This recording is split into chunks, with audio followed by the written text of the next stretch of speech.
María Rosa Rodríguez Vázquez, conocida como Toti, nace en Guayaquil, de padre otavaleño y madre costeña. Estudió canto, piano y violonchelo. Cuando aún cursaba la secundaria, gracias a su voz de contralto, formó parte de óperas, operetas y zarzuelas. Y la primera ópera en la que participó fue La Mamá en la Caballería Rusticana.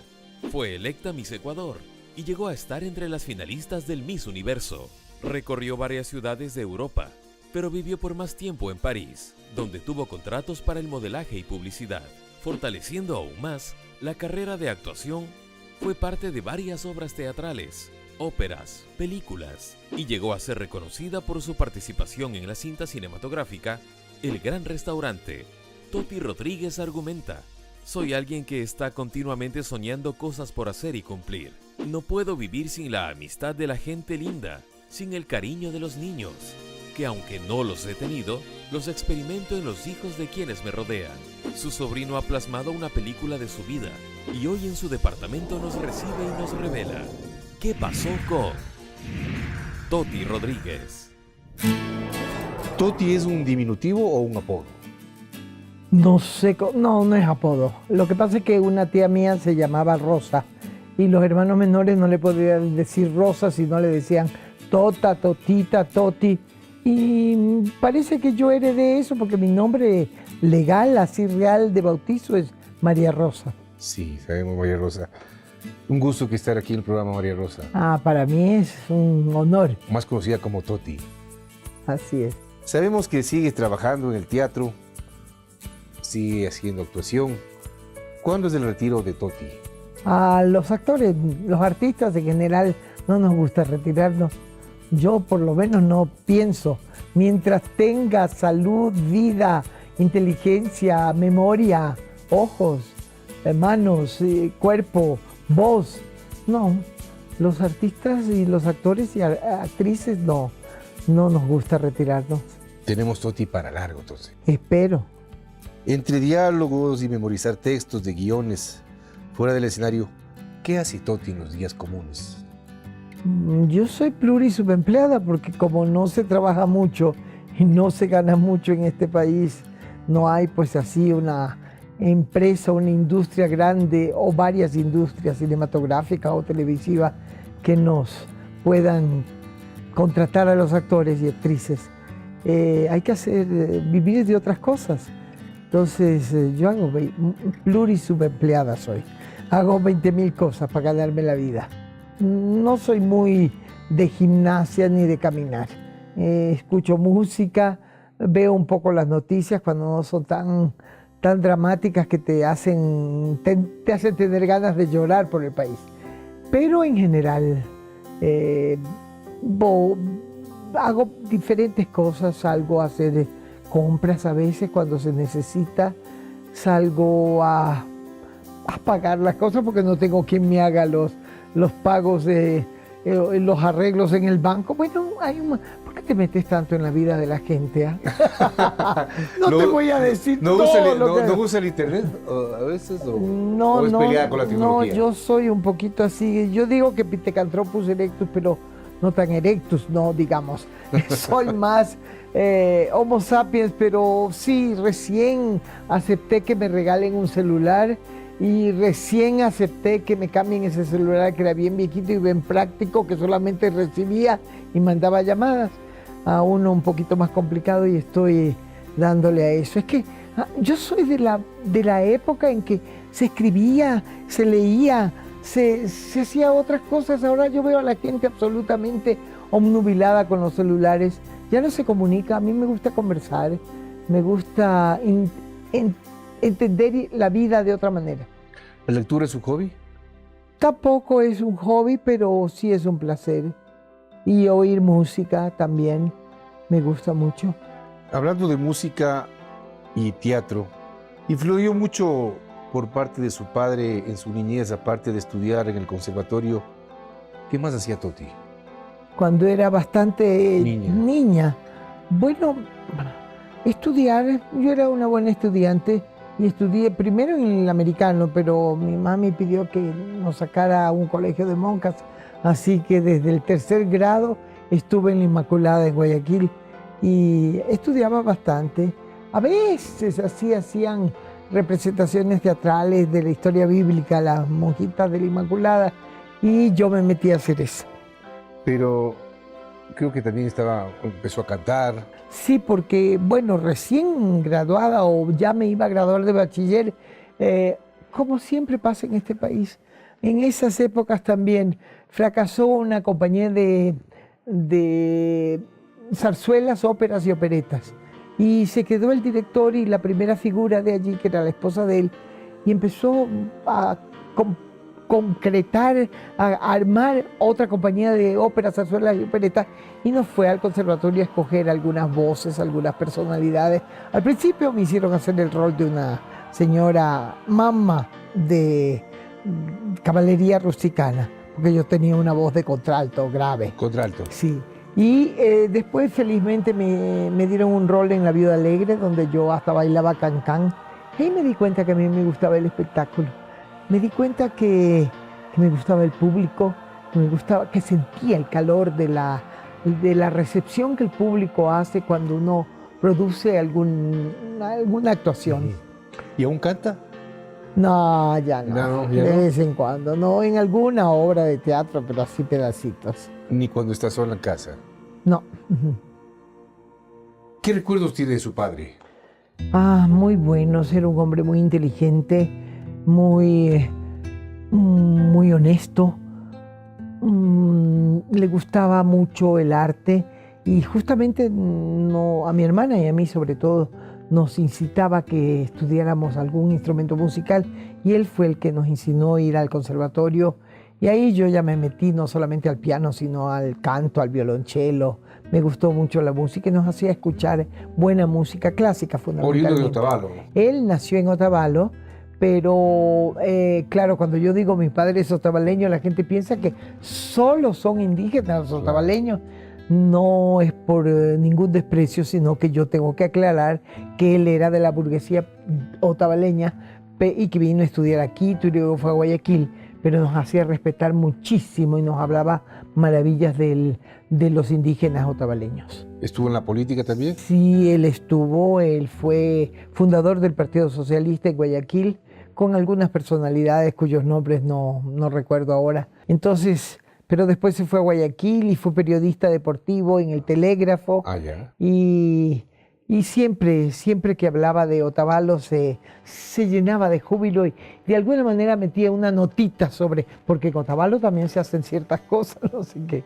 ¿Y de su madre qué nos puede contar? Y de mi madre lo que puedo decir es que era una mujer muy bella, muy fina, muy discreta y era un placer verdaderamente estar en reuniones con ella porque se diferenciaba de otras personas por su calidad estética, su discreción. ¿Y Sí. ella era de la provincia de Los Ríos? Ella nació en la hacienda de mi abuelo, sí, y parece que como eran 12. ¿Dos hermanos? 12 hermanos de mi abuelo, hijos Ya. de mi abuelo y mi abuela. En realidad, una creo que la mayor, la había tenido mi abuelo con alguna campesina y un día le llevó a mi abuela y le dijo que la tenía que cuidar, como si fuera hija. Entonces, tuvieron un profesor en español, un español en la hacienda y todos estudiaron las primeras letras, el abecedario, todas las primeras matemáticas en la hacienda. Es una familia numerosa. Sí, muy numerosa, sí. Y hablando de familia, ¿qué hacía con su hermana de pequeña? Yo no tengo muchos recuerdos de pequeña, no sé por qué. Yo siempre le he tenido que preguntar a mi hermana, oye, el fulano fue enamorado mío, por ejemplo, y ella en cambio tenía una memoria formidable. Así que, no, pero éramos muy volcadas hacia las misas, hacia la religión, sí. No éramos beatas así, pero casi. Pero casi, porque ahí viene la pregunta de que en su adolescencia en el colegio de monjas, en la Inmaculada, casi la convierten en una de ellas. Ellas no convierten, uno decide hacerlo. No, sí tuve un poquito las ganas de hacerlo, pero no. A la final el rumbo de mi vida tomó otro camino. ¿Qué pasó con Toti Rodríguez?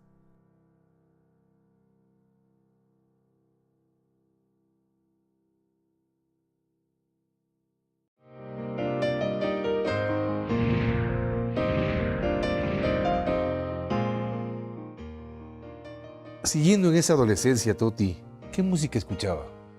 Yo escuchaba fundamentalmente música clásica, o sea, yo era bastante... En esa época las radios nacionales no pasaban mucha música seria, clásica, y mi papi nos hacía escuchar onda corta, y escuchábamos las internacionales. Entonces yo amé mucho a los grandes compositores de los diferentes siglos, desde Bach hasta los románticos. Me gustó mucho. Y además de eso, como estudiaba canto, también escuchaba óperas. ¿Los boleros no llegaron tampoco? ¿Alguno? Sí, para las fiestas de cumpleaños, de 15 años, todo eso. ¿Los pasillos? Para pasillos no tanto. No tanto. No. Y hablando de eso, de las quinceañeras, ¿salía a bailar? Sí, claro, sí, habían enamorados, por supuesto. Y los boleros eran sobre todo para los enamoramientos. Sí, Su suaves. primera obra teatral lo hace en la obra Madre e Hija. Interpreta el papel de una mujer de edad avanzada. ¿Cómo se sintió? ¿Cómo fue? Esa obra fue que una amiga mía, que es actriz, no voy a decir el nombre, que era mayor que yo, me propuso hacer una obra de teatro y me dijo, claro, ella se cogió el mejor rol, me dio el rol de la madre, pero como yo quería hacer teatro, le acepté. Y desde ahí yo me he empezado a pintar canas desde los 17 años que empecé a hacer teatro. Cuando hice Caballería Rusticana, el rol de la mama, pura cana. Y después tuve una gran experiencia haciendo la Madre Coraje de Bertolt Brecht, que es un gran autor muy conocido y muy respetado, y que todas las grandes actrices quieren hacer esa obra. Bueno, pues también yo tenía que hacer de una mujer europea del siglo XVII, XVI, XVII. Al terminar el colegio, usted es azafata. Tal vez ese fue el vuelo que le llevó hasta acá. La verdad es que a mí me gustaba mucho viajar, conocer otros mundos, otros horizontes. Y aunque solo fuera en una compañía nacional que me llevaba de Quito a Guayaquil y de Guayaquil a Quito, yo la verdad es que me gustaba. Me refiero a que en un vuelo conoce una persona que influye dentro de su vida. Así es. Entonces manifiesto que ese es el vuelo de su vida. Digamos que sí, porque me propuso que fuera candidata a Miss Ecuador. Y yo pero sí lo rechacé de plano, porque le decía, ¿cómo se le ocurre? ¿Yo qué voy a ser candidata a Miss Ecuador? Yo no tengo las cualidades para eso. Pero cuando me dijo que había posibilidades de triunfo, entonces, porque la Miss Mundo del año anterior había sido una peruana que tenía más o menos mi físico, se me prendió el foquito y yo dije, cuando viajar a Londres, qué maravilla tener eso. Así que por eso participé. Sí, porque al participar en Miss Ecuador y después de participar en Londres, ¿se imaginó llegar a París y saltar al modelaje de pasarela y la actuación? La verdad es que yo me enamoré de París y me fui quedando, y yo veía muchas obras artísticas de todo tipo, ¿no? Musicales, de teatro, de ballet, pero también fui modelo. Entonces eso fue una especie de trampolín para que me conocieran algunos directores, productores y me propusieran. Yo comencé haciendo pequeños roles de extra, después me fueron dando pequeños roles con texto y poco a poco fui creciendo así, suavemente. Y como llegó a París, digamos que visualizamos como una muchacha con una maleta o tenía ya alguien que le reciba. Bueno, la verdad es que los organizadores del evento de Miss Ecuador eran los industriales textiles y me habían dado como premio una platita para que me pasee por toda Europa. Entonces tenía una cierta facilidad económica para pasarla bien. Y entonces me batía sola, por supuesto, en la embajada me ayudaron mucho más o menos a direccionarme, ¿no? Y poco a poco yo me fui haciendo sola, esa es la verdad. Pero pasaron 7 años. Por supuesto, pues yo fui por un mes, como mucho, para toda Europa, y me quedé en París 7 años, así es. Pero porque yo conseguí trabajo, porque fue un lindo trabajo, primero ser modelo de pasarela, de fotos, de publicidad, ganaba bastante bien, y hasta África nos fuimos en una gira de modelaje.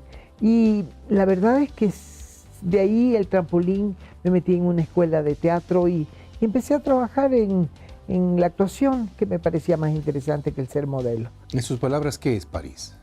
París es una ciudad maravillosa que guarda todavía un encanto que no se ha perdido a pesar del tiempo, a pesar de la pátina que hay sobre sus edificios, sus estatuas. Es una ciudad, realmente el nombre de Ciudad Luz se lo merece. Es una ciudad maravillosa desde el punto de vista arquitectónico antiguo, ¿no? De lo que han conservado, y por la actividad artística, la cantidad de museos que hay.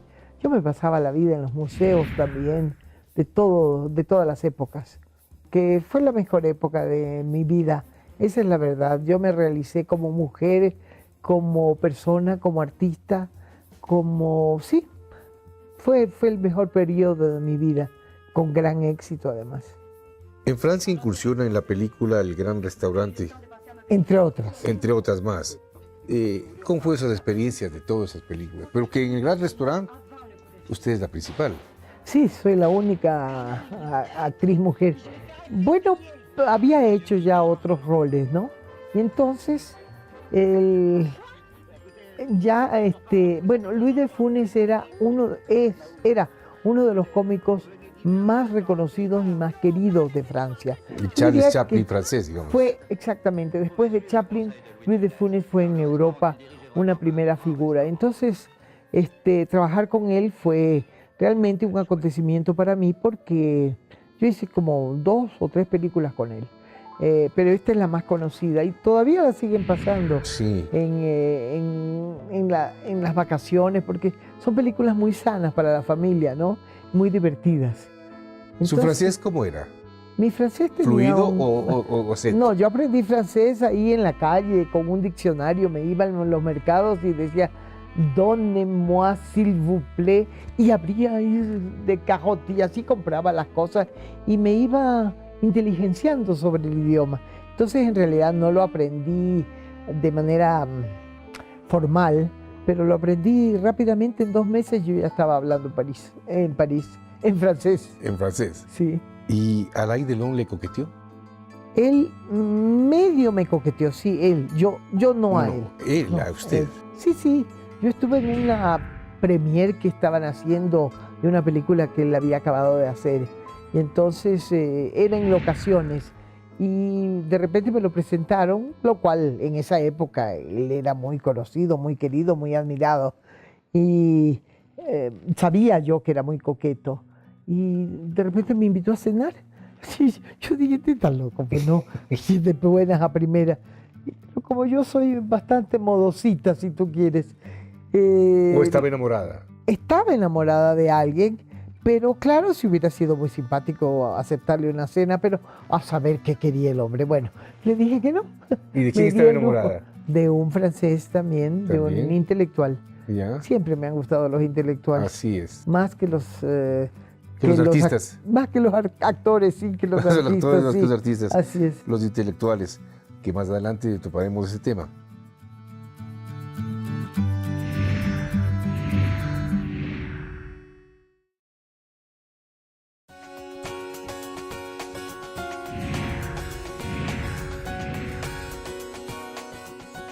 Han pasado 7 años, retorna al Ecuador y con un pensamiento de izquierda. ¿Fue la época que influyó hasta que el punto le decían la actriz guerrillera? Bueno, no sé, a alguna revista se le ocurrió decir eso, pero porque mis programas eran sobre la realidad nacional. Y la realidad nacional no es toda color de rosa, ¿no? Siempre ha sido llena de problemas, de injusticias con ciertos sectores. Y yo tenía ese programa, pero tenía mucho éxito. y no sabíamos cómo llamarlo, así que lo llamamos 30 minutos. Y tú te das cuenta cuando un programa tiene éxito, cuando sin hacer encuestas científicas, el portero de un restaurante o de un cine y el gerente de un banco, o sea, una gama grande de gentes te comentan del programa. Entonces quiere decir que lo veían, que les gustaba. ¿Qué es lo que más le apena o le duele de la sociedad? Las injusticias, pues los desniveles demasiado grandes que hacen que la gente empiece a tener envidia, y si lo asusan para eso, pues se vuelve violencia, delincuencia, cuando la solución podría ser repartir mejor las riquezas, el trabajo, las cosas hermosas de la vida, para que la gente no tenga frustraciones. O sea, la educación, la salud, la gente debería ser más atendida, la gente pobre, ¿no? Claro. Retrocedemos un poco más del tiempo, ya cuando llega a Quito, se establece y encuentra un movimiento teatral importante y conoce a Fabio Pacioni. Fabio Pacchioni. Pacchioni. Sí, él ya había estado aquí desarrollando un movimiento teatral que después, cuando vi una de las obras que él había montado, que es el Boletín y Elegía de las Mitas, de César Dávila Andrade, yo me quedé realmente asombrada que una cosa de tanta calidad se estuviera haciendo en el país. La verdad es que yo no vine para quedarme en el Ecuador, yo vine para hacer una película mexicano-ecuatoriana, yo vine para regresarme a Francia.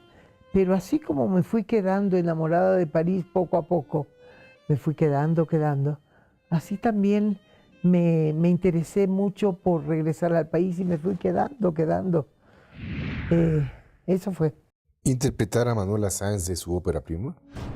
Interpretar a Manuela Sáenz fue realmente una experiencia muy interesante. Ya había tenido una con un personaje que es el de Bertolt Brecht, Madre Coraje, pero Manuela Sáenz, estudiarla para captar bien su personalidad, yo identifiqué mucho con ella, porque ella no era la amante de Bolívar, como quisieron decir muchos de sus biógrafos, que eran hombres en general, y medio enemigos de Manuela porque acaparaba la atención de Bolívar, eran celosos, y escribían cosas como si fuera solo la amante de Bolívar. No, Manuela fue la amante de la libertad, la amante de la independencia. Entonces, esas cosas a mí me gustaron mucho de ese personaje. Y la obra hecha por Pedro Saad Herrería era de una calidad histórica e intelectual y dramatúrgicamente muy bien concebida. Hablando de obras, ¿cerró los ojos al tener un beso con Alfonso Espinosa de los Monteros en el programa Cartas de Amor? Ay, Dios mío, ya ni me acuerdo. Eso hay que preguntarle a Alfonso. Si él vio si yo cerraba los ojos y él los cerró. ¡Qué escándalo que armaron por eso!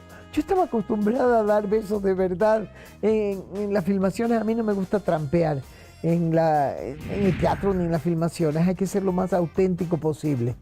Y yo fui así, pero todo el mundo armó un relajo por ese beso en la televisión. Parece que era el primero que yo había dado. Fue el primer beso en la televisión, sí, de un programa. ¿Su amistad con César Carminiani? De algún tiempo atrás, y tuve la ocasión, porque le pedí yo que me dé un rol de campesina. Me decía, no, tú no me sirves para campesina, no tienes facha de campesina. Digo, sí, yo te lo puedo hacer, porque sabía que se iba a filmar una película sobre un hecho muy importante en la vida del Ecuador, que era la muerte de Monseñor Lavaca. Entonces quise trabajar y participar. El puente llevará su nombre. Es la vida de los guaraní, ¿no? El asesinato que los guaraní hicieron a Monseñor Lavaca y una monja. Decir que estuvo casada por varios años, aunque es soltera, pero Pedro Saad fue su príncipe azul. Pedro Saad fue un hombre, un compañero de ruta muy interesante para mí. Me enamoré de él porque era un intelectual de primer orden Y me encantó conversar con él y de verdad yo me enamoré de él oyéndolo hablar de espaldas, porque era de una inteligencia con una dicción estupenda y las cosas que decía sí, eso es lo que yo tengo como signo, enamorarme de intelectuales. Así que Ah, sí. ¿Has llorado por amor? no, mayormente. Ha hecho teatro, cine, radio, televisión, modelaje y hasta tiene una película de usted propia realizada por su sobrino. ¿Qué le falta por hacer todo aquí? Yo quisiera seguir actuando y hacer obras más interesantes cada vez, o a lo mejor cine también, y ser dirigida por algunos buenos directores que hay en el mundo, pero digamos en el país no hay tanta apertura para eso, ¿no? Sí somos un poco quedados. Está abriéndose un poco el campo para la cinematografía ecuatoriana, pero todavía no, es tan caro hacer films. Y la televisión yo encuentro que no está cumpliendo realmente con el rol que deben tener todos los dueños de medios, que es elevar el nivel ético y estético de la gente. En su propia película con su sobrino, ¿qué nos puede contar? Bueno, él me dijo que quería hacer un documental sobre mí y me pareció muy halagador, por supuesto. No sabía si lo merecía o no, pero me pareció muy lindo de parte de él. Y le entregué todos los recuerdos, las fotos, todo el material que yo tenía, los conocimientos que tenía de las películas que yo había hecho, porque yo no tengo las películas que hice. Algunas veces ni siquiera las veía, porque uno entra en un tráfago de vida, en un ritmo de vida de mucho trabajo, sí. Entonces, a veces no hay tiempo de ver. Entonces, realmente no me dejó ni siquiera, aunque me pidió información y todo, él hizo su película, la visión que él tuvo de mí, porque me fue descubriendo poco a poco. Es el último hijo de una hermana mía que tuvo 6, o sea, tuvo hijos por mí, que no tuve. Y realmente él me empezó a descubrir poco a poco, porque era el menor de mis sobrinos. ¿Tenemos María Rosa Rodríguez para rato? Yo espero que sí, por supuesto. Yo quiero que sea así. Así que... Hay para rato. Sí. Yo lo quiero. Yo espero. Gracias, Toti. Gracias a ti.